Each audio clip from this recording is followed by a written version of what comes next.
Hello बच्चों, जय हिंद and welcome at Tomar classes YouTube channel. Dear students, आज सॉल्यूशन होगा डीपीपी 51 का। टॉपिक है कॉम्प्लेक्स नंबर। अगर आपने डीपीपी सॉल्व नहीं की है तो ज़रूर सॉल्व कर लीजिए। इस टेलीग्राम चैनल को ज्वाइन कर लीजिए आप, maths by N S Tomar sir. वहाँ पर आपको सभी डीपीपी मिलती रहेंगी, साथ में जो है अदर क्लासेस का पीडीएफ भी, और जो स्पेशल क्लासेस हैं अनअकैडमी पर उनका लिंक भी, और जो भी कुछ अपडेट होगा वो सब कुछ आपको मिलता रहेगा इसमें। तो डियर स्टूडेंट, आइए स्टार्ट करते हैं solution of DPP 51 complex number का। बहुत ही इंपॉर्टेंट क्वेश्चन है और बहुत अच्छे क्वेश्चन हैं, ठीक है ना। अगर आपने अभी तक अनअकैडमी में फॉलो नहीं किया है हमें तो ज़रूर कर लीजिए, जिससे आपको सभी क्लासेस की लिंक और नोटिफिकेशन सब कुछ आता रहेगा। साथ में ये कुछ क्लासेस हैं वहाँ पर भी आप देख सकते हैं। ये प्लस की क्लासेस चल रही हैं बच्चों, 4 लेक्चर रहते हैं प्लस पर, और ये रहता है अल्टरनेट डे पर। आपको ज़बरदस्त प्रैक्टिस सेशन मिलेगा आपको स्पेशल पर, ठीक है। कल मॉर्निंग में होगा बच्चों, कल 13 है, 13 सितंबर को आपको क्लास मिलेगी मॉर्निंग में। और ये होगा बच्चों बहुत ही इंपॉर्टेंट क्लास है, ज़रूर ज्वाइन करिए इसको टुमारो। ये लेक्चर हो चुका है, अगर आपने अभी देखा नहीं है तो बच्चों ज़रूर देख सकते हैं, लेकिन इन सभी को ज्वाइन करने के लिए, देखने के लिए आपको यूज करना होगा unlock code.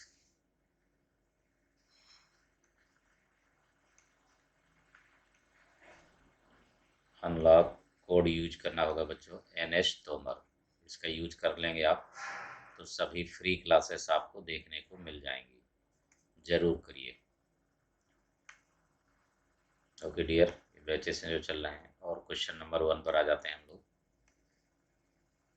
Question number 1, okay dear, start करते हैं। चलिए, क्वेश्चन नंबर 1 है बच्चों, the inequality mod of z minus i less than mod of z plus i, अगर ये सेटिस्फाइड कर रही है तो इनमें से कौन सा ऑप्शन करेक्ट होगा। बाई डाइग्राम, डाइग्राम का जब आप यूज करेंगे तो जेड तो कोई कॉम्प्लेक्स नंबर होगा, लेकिन आई और ये माइनस आई, ये प्लस है बच्चों इसलिए माइनस आई, ये माइनस है इसलिए प्लस, तो फिर ये पहुंचेगा यहाँ पर पॉजिटिव, इस जगह प्लस आई लेंगे आप, सेम डिस्टेंस पर माइनस आई लेंगे। लेकिन क्वेश्चन में कह रहा है कि जेड से आई की दूरी छोटी है, जेड से आई की दूरी छोटी है बच्चों, यानी जेड ऐसी जगह पर होना चाहिए जो इससे नज़दीक हो और इससे दूर हो, तभी डिस्टेंस बड़ी होगी। इसका मतलब डेफिनेटली जेड कहीं यहाँ पर कहीं भी हो सकता है, इस जगह पर कहीं भी, ठीक है। यहाँ कहीं भी होगा तो ये देखिए आई से नज़दीक हो गया, जेड यहाँ पर है, अगर यहाँ पर है, कहीं भी है, यहाँ पर है, तो जेड आई से नज़दीक हो जाएगा, बल्कि माइनस आई से ज़्यादा दूर होगा, राइट।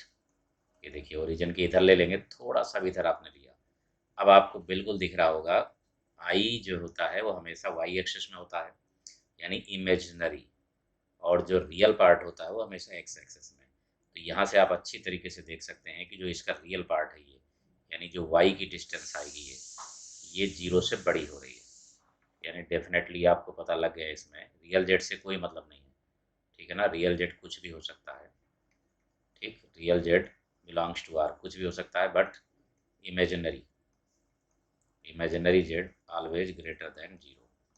अगर यही जस्ट अपोजिट कर दिया जाए, ये ग्रेटर देन हो जाए, तो इमेजिनरी जेड लेस देन 0 हो जाएगा, यानी ये वाला पार्ट। लेकिन फिलहाल अभी हमारा आंसर ये बना, बिल्कुल ग्राफ से ही ज़बरदस्त तरीके से आप कंप्लीट कर सकते हैं बच्चों। आ जाइए नेक्स्ट क्वेश्चन में। Question number 2, z lies on the circle this, radius इसका 1 है और सेंटर भी 1 है, तो फिर जेड माइनस 2 अपान जेड की वैल्यू क्या होगी। ये डायग्राम है बच्चों, जिसका सेंटर ये 1 है, रेडियस 2 है, डायमीटर 2 है बच्चों यहाँ से यहाँ तक का, और रेडियस ये 1 होगी, ठीक है। ये भी 1, ये भी 1, ठीक है, क्योंकि सेंटर इसका 1 कामा 0 होगा। सर्कल ओरिजिन से पासेस होगा, तो जेड कहीं भी होगा यहाँ पर, ठीक। तो इसको हम अगर जेड -2 लिखें और अपान में लिखते हैं जेड -0, इसका मतलब है कि जेड पर एंगल बन रहा है। तो जो भी जेड पर एंगल बन रहा है, ये देखिए सेमी सर्कल में एंगल बनेगा 90 डिग्री, राइट। तो जब 90 डिग्री बन रहा है, इसका मतलब है कि जेड पर जो एंगल बन रहा है उसका आर्गुमेंट होगा 90, और 90 किसका होता है बच्चों? आई का। 90 हो जाएगा आई का, ये इक्वल टू π/2 बन रहा है। और π/2 किसके इक्वल होता है? अर्ग आई के इक्वल। ये भी π/2 होता है।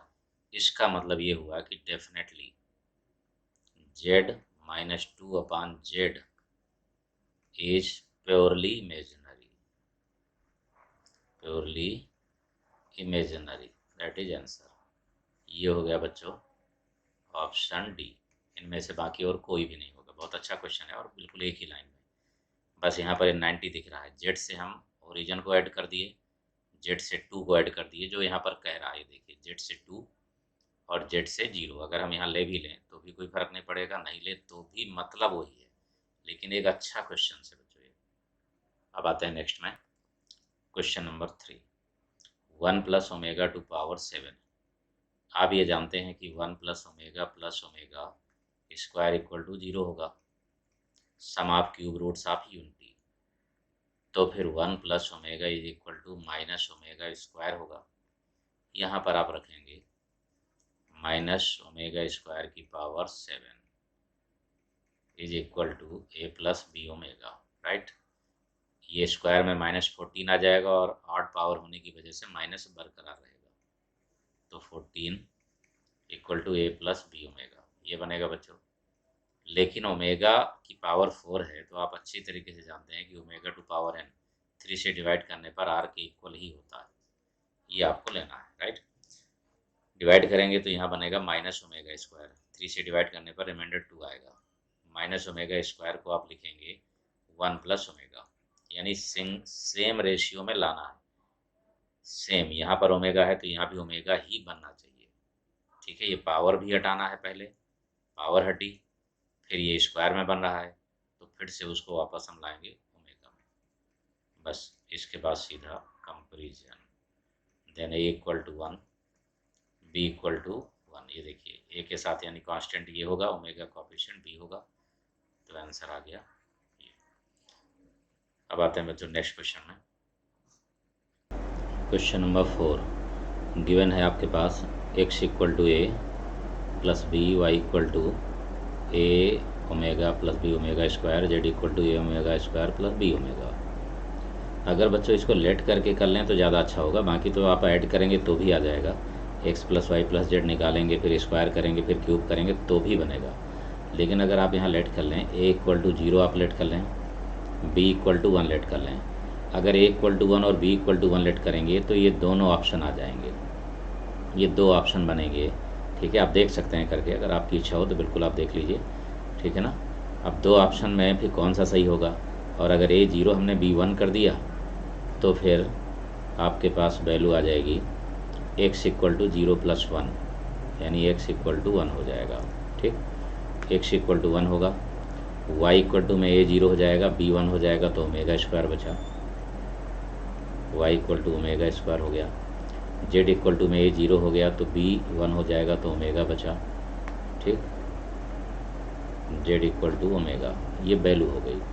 अगर हम तीनों को ऐड करें, पहली बात देखते चलिए, x + y + z अगर ऐड करें, फर्स्ट नंबर की बात हम करें तो 1 + ω² + ω, ये तो 0 हो गया, बट यहाँ नॉट इक्वल टू 0 लिखा है, यानी ये तो नहीं होगा। फिर दूसरे नंबर पर आते हैं ज़रा, अगर x² की बात करें हम तो 1 आ जाएगा, ठीक है। y² की बात करें तो ω² का स्क्वायर यानी कि ओमेगा आ जाएगा, ठीक है ना। z² की बात करें तो ω² आ जाएगा, ये भी 0 हो गया, ठीक है ना। बट एक ही वैल्यू सामने 0 होगी और इधर ये 1 का स्क्वायर होगा, यानी ये दोनों बराबर नहीं है, यानी ये भी नहीं होगा। तीसरे पर अगर आ जाएं, तीसरे पर x³ यानी 1 का क्यूब, ठीक है ना, ये हो गया। ठीक। वाई स्क्वायर जब करेंगे आप तो ओमेगा स्क्वायर का यानी वाई का क्यूब, तो ओमेगा स्क्वायर का क्यूब करेंगे तो ये 1 ही आ जाएगा, ठीक है ना। यहाँ पर जेड का क्यूब अगर आप करेंगे तो ओमेगा क्यूब, तो ये भी 1 आ जाएगा, ठीक। इधर हो गया 3 और 0 + 1 का क्यूब, ये हो गया। तो यहाँ भी 3 हो गया बच्चों, यहाँ भी 3 हो गया, ठीक है। यहाँ पर जब आप करेंगे इस वाले में जो है 4th नंबर पर, तो 4th नंबर पर ये 1 हो गया, वाई ओमेगा है स्क्वायर, ओमेगा है यानी ओमेगा क्यूब 1 आ जाएगा। यहाँ पर ट्वाइस करेंगे आप, ये 0 हो जाएगा, +1 का क्यूब हो जाएगा। ये सेटिस्फाइड नहीं हुआ बल्कि ये है, ये आंसर हो गया। इसलिए एग्जैक्टली आंसर बन जाएगा 3rd नंबर यानी ऑप्शन सी। बेस्ट मेथड है बच्चों, और जोड़ के भी कर सकते हैं इसको। आपने चारों को आसानी से चेक कर लिया इस कंडीशन में। अब आ जाइए next question, question number 5। Question number 5 में क्या है बच्चों, Z1 और Z2 दो कॉम्प्लेक्स नंबर हैं, मॉडलस के अंदर ये कंडीशन दी हुई है और मॉडलस के अंदर ये कंडीशन दी हुई है, ठीक है। तो ये वैल्यू किसके इक्वल होगी। अब Z1 Z2 दो कॉम्प्लेक्स नंबर हैं, यहाँ पर कोई भी आप एज्यूम कर सकते हैं, कोई भी, यहाँ पर कोई कंडीशन तो नहीं दी है, कुछ भी कंडीशन ऐसी नहीं दी है कि जो आप यहाँ पर ना कर सकें, ठीक। तो अगर हम Z1 इक्वल टू लेट कर लें i, Z1 equal to i let कर लीजिए, and Z2 equal to minus i let कर लीजिए, कुछ भी, दोनों वैल्यू अलग अलग कर लेते हैं। यहाँ पर आप रखेंगे तो ये होगा आई, तो यहाँ पर जो है Z1 आई स्क्वायर होगा और ये माइनस आई स्क्वायर, तो रूट वाला पार्ट बच्चों 0 हो गया पूरा, ठीक। प्लस सेम कंडीशन यहाँ पर भी आई है और माइनस, यहाँ पर माइनस है लेकिन ये आई स्क्वायर और ये माइनस आई स्क्वायर, तो ये वाला भी पार्ट 0 हो गया। अब आप देख सकते हैं कि इधर मॉड आई आया है, इधर भी प्लस मॉड आई है, दोनों की वैल्यू 1 1 ही होगी, तो 2 आ गया, 2 आंसर आया। लेकिन मॉड Z1 आप समझ सकते हैं कि मॉड Z1 यानी मॉड आई, ये वैल्यू 1 ही होती है, यानी ये तो नहीं होगा। मॉड Z2 यानी मॉड माइनस आई, ये भी 1 होता है, यानी ये भी नहीं होगा। मॉड Z1 + Z2 की बात करें अगर हम, Z1 + Z2, तो यहाँ पर होगा आई, ठीक है। और Z1 + Z2 को हम अलग अलग लिख सकते हैं, यानी ऐसे आप लिख सकते हैं Z1 + मॉड Z2, ऐसे लिख सकते हैं। तो दोनों की वैल्यू 1 है, ये भी 1 है, तो आंसर आ गया 2। ये बच्चों ऑप्शन हो गया C. Now next question, question number 6। यहाँ पर आप देख रहे हैं कि अल्फ़ा बीटा दो कॉम्प्लेक्स नंबर हैं, दो डिस्टिंक्ट यानी अलग अलग हैं, लेकिन दोनों का मॉडलस सेम है। तो अगर आप alpha equal to 1 + i let कर दें, ठीक है ना, तो मॉडलस कितना आ जाएगा, mod 1 + i is equal to √2। अगर बीटा आप लेट कर दें, ये सब लेट करके हो रहे हैं बच्चों, लेट करके बहुत अच्छा क्वेश्चन बनता है। बस ये ध्यान रखिए कि अगर दो ऑप्शन करेक्ट हो रहे हैं तो फिर थोड़ा लेट करने में बदलिए कुछ चीज़ें। 1 - आई, तो मॉड 1 - आई ये भी √2 होता है, यानी मॉडलस सेम हो गया और वैल्यू भी हमें मिल गई आसानी से, अल्फ़ा भी मिल गया और बीटा भी मिल गया। तो क्वेश्चन में ये भी बोला है कि real part of alpha is positive, हमारे पास है ये, and imaginary part of beta is negative, ये भी हमने वही कर दिया, ठीक। तो कॉम्प्लेक्स नंबर इसकी वैल्यू क्या होगी, अल्फ़ा 1 + आई प्लस बीटा 1 - आई, अल्फ़ा 1 + आई माइनस 1 + आई, ये हो गया बच्चों। यहाँ पर आई कैंसिल हुआ, यहाँ पर 1 कैंसिल हुआ, तो ये हो गया 2/2 आई, ये कैंसिल आउट, 1/आई का मतलब हो जाएगा -आई, ये आंसर आ गया। यानी 0 तो हो नहीं सकता, ठीक है, प्योरली इमेजिनरी तो ज़रूर होगा, रियल एंड पॉजिटिव तो हो नहीं सकता, रियल एंड नेगेटिव हो नहीं सकता, इसलिए ऑप्शन आपके पास आ गया purely imaginary, that is answer. अब आते हैं बच्चों नेक्स्ट क्वेश्चन में, क्वेश्चन नंबर 7। क्वेश्चन में कह रहा है कि Z1 और Z2, ये बहुत अच्छे क्वेश्चन हैं बच्चों, और बिल्कुल आप देख रहे हैं कि तुरंत होते चले जाते हैं। Z1 ≠ इक्वल टू Z2, यानी Z1 और Z2 दोनों बराबर नहीं है और ना ही दोनों के मॉडल्स बराबर हैं। बस अंतर क्या है कि Z1 में कह रहा है पॉजिटिव रियल पार्ट है और Z2 में नेगेटिव रियल पार्ट है। ये दोनों जस्ट अपोजिट क्वेश्चन है, सेम वही चीज़ दिया हुआ है, ठीक है ना, बिल्कुल उसी तरीके से।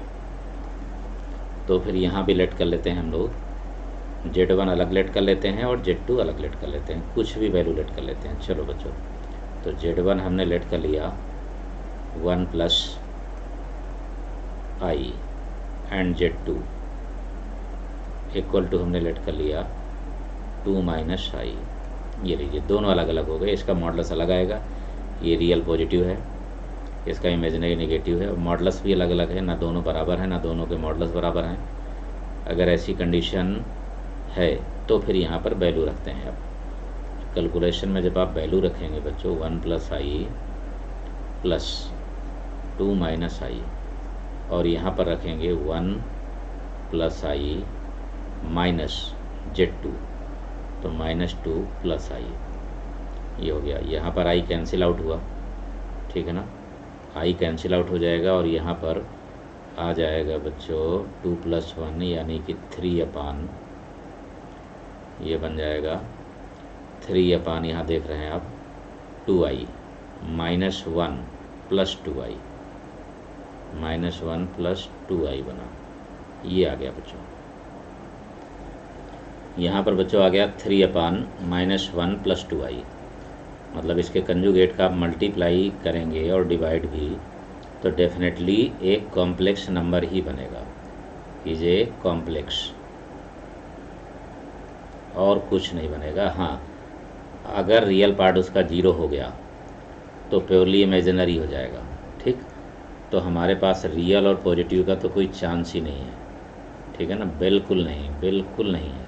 इसलिए 100% होगा 0 या फिर प्योरली इमेजिनरी, यानी अगर हम इनको बदल दें तो, या फिर आप कभी ऐसा लेना चाहें तो आप ले सकते हैं। फिलहाल मैं तो नहीं करा रहा हूँ इसको, लेकिन हिंट दे रहा हूँ आपको। आप चाहें तो Z1 equal to cos theta polar form में प्लस आई साइन थीटा, ये आप ले सकते हैं, और Z2 equal to cos phi minus i sine phi ले सकते हैं आप, ऐसे कुछ भी तो भी आप यूज करेंगे, आएगा वही, बस थीटा के टर्म में आ जाएगा तो भी वो बात वही होगी। ओके डियर, अब आते हैं नेक्स्ट क्वेश्चन में। क्वेश्चन नंबर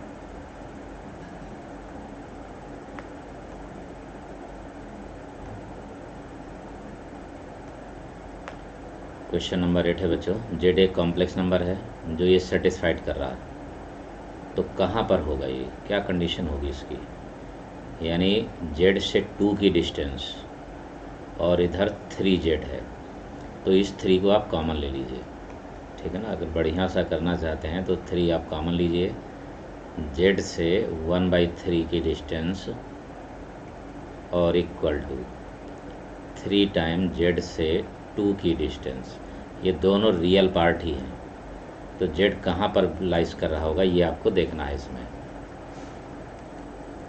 यहाँ पर आप 3 कैंसिल आउट कर सकते हैं, तो कंडीशन आ गई Z से -1/3 की डिस्टेंस इक्वल टू Z से -2 की distance.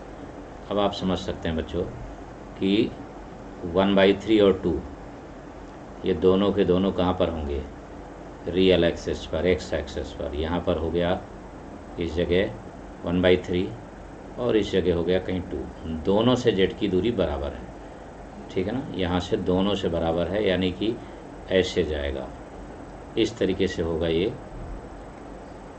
Origin y axis, x axis, और ये रहा बच्चों 1/3 और ये रहा 2, दोनों से बराबर दूरी पर ही है। ये क्वेश्चन में बोला ही है कि Z से Z1 और Z से Z2, क्योंकि Z से Z1 या फिर Z1 से Z2 का मतलब ही होता है डिस्टेंस, Z1 से Z2 की डिस्टेंस, सेंस ही इसका यही है, इसको सीधे एक ही बात कहेंगे, डिस्टेंस, राइट। तो इसका मतलब ये वाई एक्सेस के पैरेलल हुआ, जब वाई एक्सेस के पैरेलल होगा तो सीधा सा ऑप्शन हो गया, फटाफट, देर की कोई बात ही नहीं इसमें। ओके डियर, अब आ जाइए क्वेश्चन नंबर 9 पर।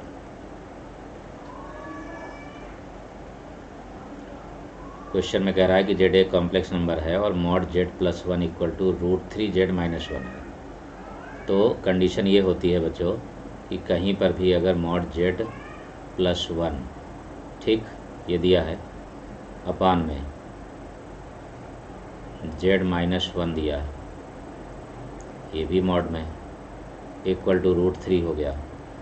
अगर कभी भी z minus z one upon z minus z two not equal to one आ जाए तो आप सीधे लिखेंगे then z is a circle, ये होगा। इसका यूज करना है। तो आप यहाँ देख सकते हैं कि जब मॉडलस लग गया तो मॉडलस कंबाइंड भी लगाया जा सकता है। तो जेड प्लस वन हो गया और जेड माइनस वन हो गया, ठीक है। ये इक्वल टू √3 है, यानी which is not equal to one. Definitely एक क्या बनेगा, circle. Question number 10, locus of point of z satisfying the condition this. एक फैक्ट है बच्चों, चाहे एम्पलीट्यूड लिखा जाए चाहे आर्ग लिखा जाए, दोनों सेम है। जेड माइनस जेड वन यहाँ पर हो, जेड माइनस जेड टू यहाँ पर हो, और ये इक्वल टू अल्फ़ा हो, but alpha not equal to 0 and 5, ये नहीं होना चाहिए। Then z is a circle. लगाने की ज़रूरत नहीं बच्चों, अगर लगाना चाहेंगे आप तो फिर बोर्ड मेथड होगा, फिर जेड इक्वल टू आपको x प्लस आई वाई लेट करना होगा, रख करके आर्गुमेंट निकालेंगे, ठीक है ना। आर्गुमेंट निकाल के इसके इक्वल करेंगे, तब सर्कल का इक्वेशन बन जाएगा, और यहाँ पर हो गया direct option B. Okay dear, अब आ जाइए नेक्स्ट क्वेश्चन में। क्वेश्चन नंबर 11 कह रहा है कि for complex number Z1 and Z2 arg Z1 minus Z2 0 है, तो फिर mod of Z1 minus Z2 किसके इक्वल होगा। एक बढ़िया सा डायग्राम बनाते हैं, तुरंत कैलकुलेट हो जाएगा। क्वेश्चन नंबर 11 में हमें इसकी वैल्यू निकालना है बच्चों। स्क्वायरिंग करिए इसका, Z1 माइनस Z2 का स्क्वायर, ये होगा mod Z1 square mod Z2 square, और यहाँ पर होगा -2 मॉड Z1 मॉड Z2, और यहाँ पर होगा cos θ1 माइनस θ2, बट θ1 का मतलब होगा अर्ग Z1, θ2 का मतलब होगा अर्ग Z2, लेकिन ये दोनों का डिफरेंस यहाँ पर माइनस है, सॉरी 0 है ये। तो जब ये दोनों का 0 है तो ये वाला पार्ट यानी ये वैल्यू 0 रखेंगे तो 1 आ जाएगा, cos 0 की वैल्यू 1 हो जाएगी। तो ये बन जाएगा बच्चों mod Z1 square plus mod Z2 square -2 mod Z1 mod Z2, right. या फिर इसको कह सकते हैं कि mod Z1 minus mod Z2 का होल स्क्वायर, ये बनेगा। यहाँ पर भी होल स्क्वायर है, ये स्क्वायरिंग हटा दीजिए बच्चों, mod Z1 minus mod Z2, तो जब स्क्वायरिंग लगाएंगे तो ये होल मॉड में आ जाएगा, यानी फिर से आपको इसको मॉड के साथ होल मॉड लेना होगा। ये हो गया आंसर इसका, तुरंत ही बन गया। ये नहीं होगा बच्चों, गलती ना होने पाए कभी, दोनों लिखे हैं, यहाँ पर बहुत बड़ा कन्फ्यूजन है, ठीक है ना। क्योंकि जब भी हम कभी रूट को, ठीक है, रूट के अंदर एक परफेक्ट स्क्वायर है तो मॉड में ही लिखते हैं, परफेक्ट स्क्वायर को अगर स्क्वायर रूट लेते हैं तो भी मॉड में लिखते हैं, इसलिए इस बात का आप ध्यान रखें कि यहाँ मॉड के अंदर पूरा लिखा जाएगा ये। अब आ जाइए नेक्स्ट क्वेश्चन बच्चों, क्वेश्चन नंबर 12। यहाँ Z1 Z2 Z3 Z4, ठीक है ना, 2 pair of conjugate of complex number, ऐसा है 2 पेयर ऑफ, ठीक है ना। Z1 और Z2 एक पेयर ये है कंजुगेट कॉम्प्लेक्स नंबर का, दूसरा ये, तो यानी अगर आप लेट कर लें, ठीक है ना, कि Z1 और नहीं भी लेट करें तो भी आप निकाल सकते हैं डायरेक्ट कॉन्सेप्ट पर। ये देखिए अर्ग Z1 माइनस अर्ग Z4, ये होगा। दूसरा प्रॉपर्टी, ठीक है ना, अपान में होता है तो लॉग की प्रॉपर्टी लगती है, इनटू में है तो भी लॉग की लगेगी, प्लस हो जाएगा। तो ये हो गया अर्ग Z2 माइनस अर्ग Z3, ये हो गया बच्चों। अब यहाँ कंडीशन ये है कि अगर हमने लेट कर लिया कि आर्गुमेंट कितना होगा, तो फिर कैसे निकालेंगे? ये पता है आपको कि अर्ग जेड बार इक्वल टू होता है माइनस अर्ग जेड, ठीक। और कंडीशन ये है कि Z2 का मतलब है Z1 बार एंड Z4 का मतलब है Z3 बार, ठीक है ना। ये है, इसका मतलब है कि अर्ग Z1 तो ठीक है, चलिए ठीक। अर्ग Z4 को हम लिख सकते हैं माइनस अर्ग Z3, ठीक है ना। Z3 ये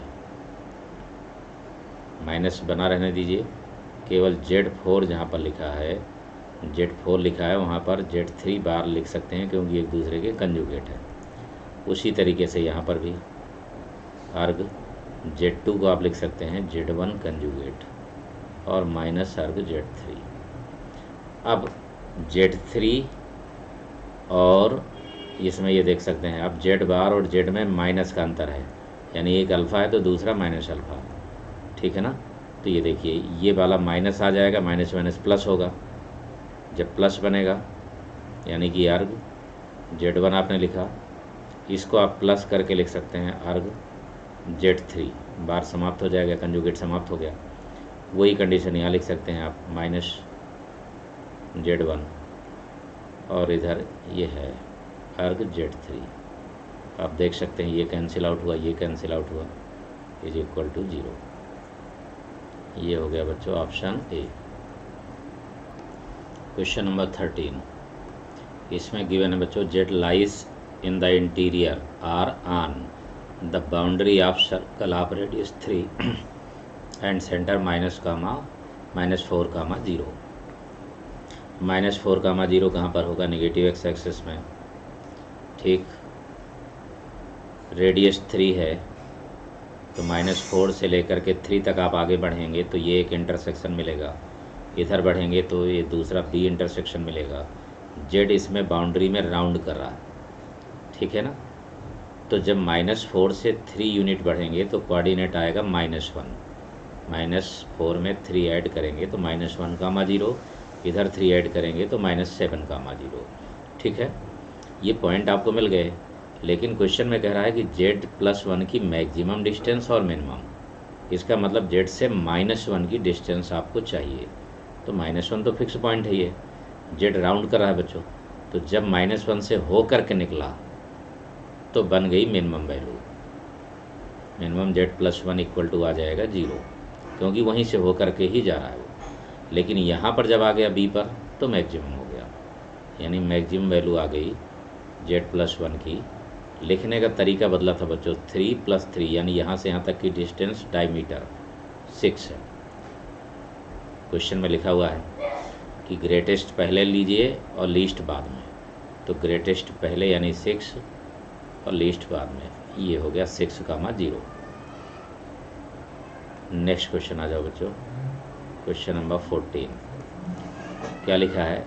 3 - i एंड 2 + i, 2 पॉइंट्स हैं कॉम्प्लेक्स नंबर में ए एंड बी, अर्ग एंड प्लेन, ठीक।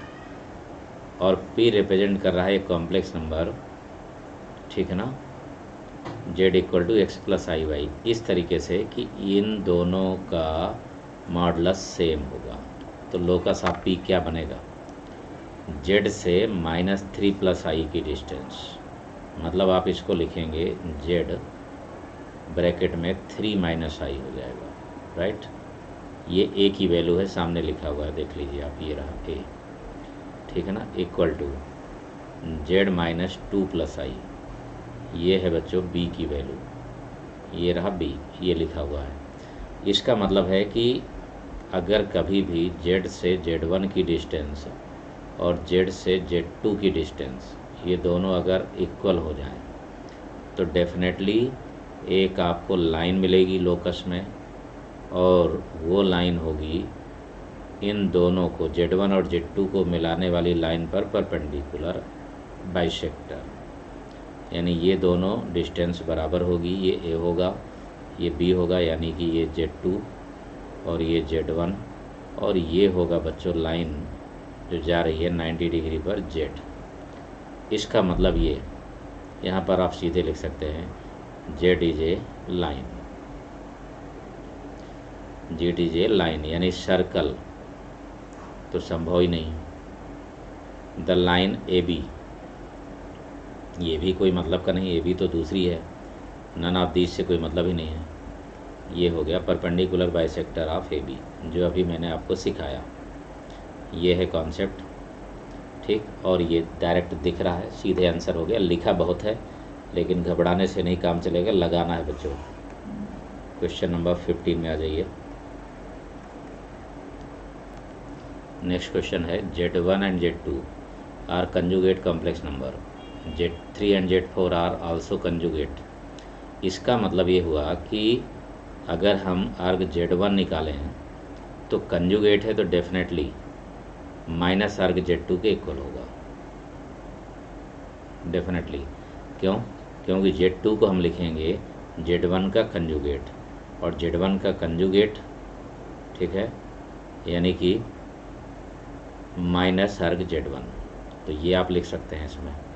सेम कंडीशन दूसरे की भी होगी, अर्ग Z3 ये होगा, और ये इसका कंजुगेट है, तो ये बन जाएगा माइनस अर्ग Z4। माइनस लगा देने के बाद दोनों का कंजुगेट बराबर हो जाएगा। ये हो गया बच्चों। हमें निकालना है अर्ग Z3 अपान Z2, इसका और इसका, दोनों का हमें चाहिए अलग अलग, ठीक है ना। तो फिर यहाँ पर आप देख सकते हैं कि अगर हम इन दोनों को प्लस कर दें तो ज़्यादा अच्छा होगा, क्योंकि हमें निकालना ये है, या फिर इसको ट्रांसफ़र करके इधर ले आए, ठीक है ना।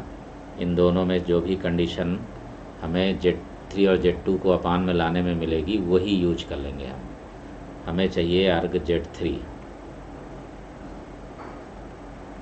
Z3 अपान Z2, मतलब हमें चाहिए अर्ग Z3 माइनस अर्ग Z2 बच्चों, ये चाहिए हमें, ठीक है ना। तो अर्ग Z3 तो दिया ही है, ठीक है ना। अगर हम प्लस कर दें इसको पूरे को तो ये माइनस अर्ग Z2 अपने आप आ जाएगा, यानी इस इक्वेशन को 1 मानिए और इसको 2, दोनों को ऐड कर दीजिए, तो हो गया अर्ग Z3 माइनस अर्ग Z2, साथ में जब प्लस कर रहे हैं तो ये प्लस होगा और ये भी माइनस हो जाएगा, प्लस अर्ग Z1 माइनस अर्ग Z2।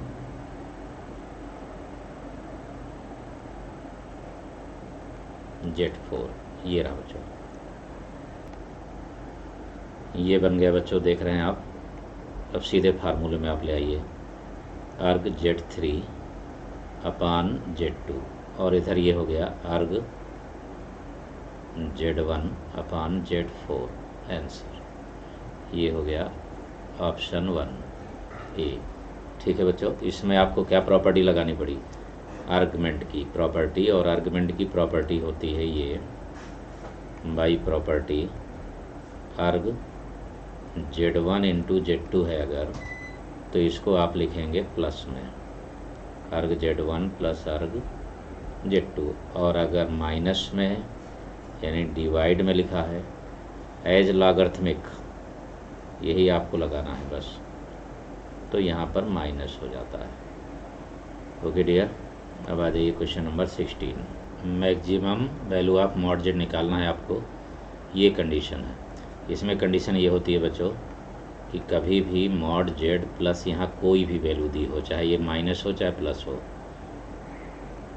इज इक्वल टू ए, अगर ऐसा है तो फिर मैक्सिमम जो वैल्यू निकालेंगे आप मॉड जेड की, वो बनेगी यहाँ पर ए प्लस रूट मॉड ए स्क्वायर प्लस 4 मॉड बी, ये रहेगा बच्चों, और अपान में 2। मिनिमम मॉड जेड की जब बात आएगी तो ये हो जाएगा माइनस ए प्लस रूट मॉड ए स्क्वायर प्लस 4 मॉड बी और अपान में 2। तो यहाँ पर ये रही वैल्यू ए की और ये वैल्यू रही बी की, ठीक। तो फिर मैक्सिमम मॉड जेड आपको निकालना है, तो ये बन गया ए की वैल्यू यहाँ पर दी हुई है तो पॉजिटिव लेना है आपको। ये हो गया √2 का स्क्वायर 4 होगा, ठीक है ना, और मॉड ए स्क्वायर अंदर है तो 4 हो गया, और ये 4 2 8 हो जाएगा 4b की वजह से 12 आ गया। यहाँ पर 2 प्लस 12 का स्क्वायर रूट होगा 2√3, 2 से जब कट करेंगे आप तो ये आ गया 1 + √3, दैट इज आंसर। अगर ये मिनिमम होता तो √3 - 1 हो जाता, यानी ऑप्शन ए हो जाता फिर। ओके डियर, अब आते हैं नेक्स्ट क्वेश्चन में। क्वेश्चन नंबर 17 में क्या है बच्चों, जेड एक कॉम्प्लेक्स नंबर है, मॉड जेड = n यानी सर्कल। ये कंडीशन सेटिस्फाइड हो रही है तो एक्स वाई की वैल्यू क्या होगी, मतलब मॉड जेड = 1 है तो हम आई भी तो ले सकते हैं बच्चों, इसमें लेट कर सकते हैं हम कि जेड = आई, तो फिर 1/z यानी 1/i हो जाएगा, यानी -i हो जाएगा, ठीक।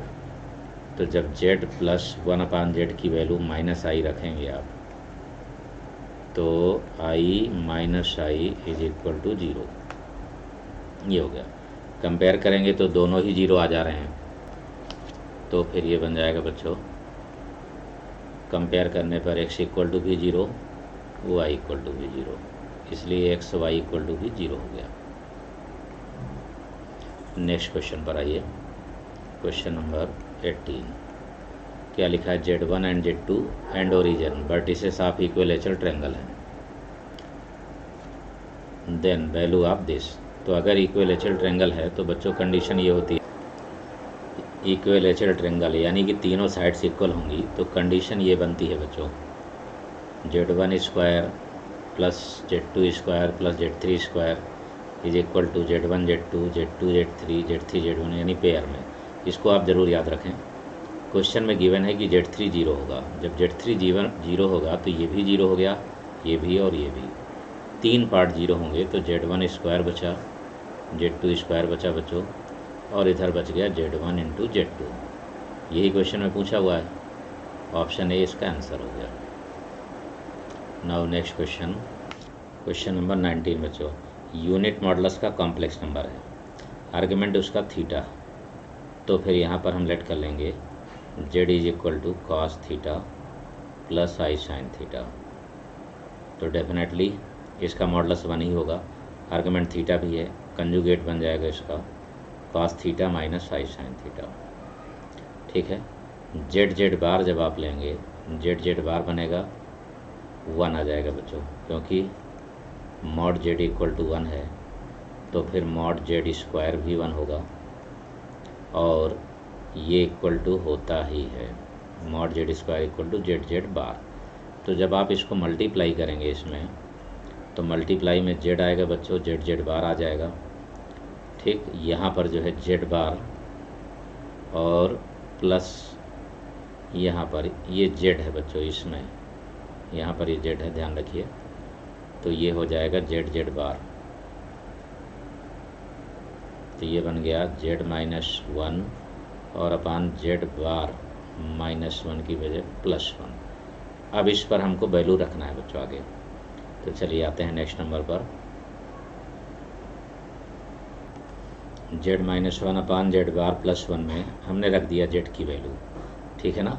अब इसको बच्चों आपको बनाना क्या है, पहले प्योरली ए प्लस आई बी फॉर्म में बनाइए, तो cos थीटा -1 ये रियल पार्ट है ऊपर न्यूमरेटर में, और प्लस i sin थीटा, ठीक, ये बन गया एक, अपान में cos थीटा +1 है, cos theta +1 - i sin theta, ये कॉम्प्लेक्स नंबर बन गया। अब इसका आपको मल्टीप्लाई कर देना है, मल्टीप्लाई एंड डिवाइड, तो cos थीटा +1 तो रहेगा ही, यहाँ माइनस है इसलिए प्लस का मल्टीप्लाई करेंगे i sin थीटा, और अपान में यहाँ पर भी बच्चों वही रहेगा cos थीटा +1 और -i sin थीटा, ठीक।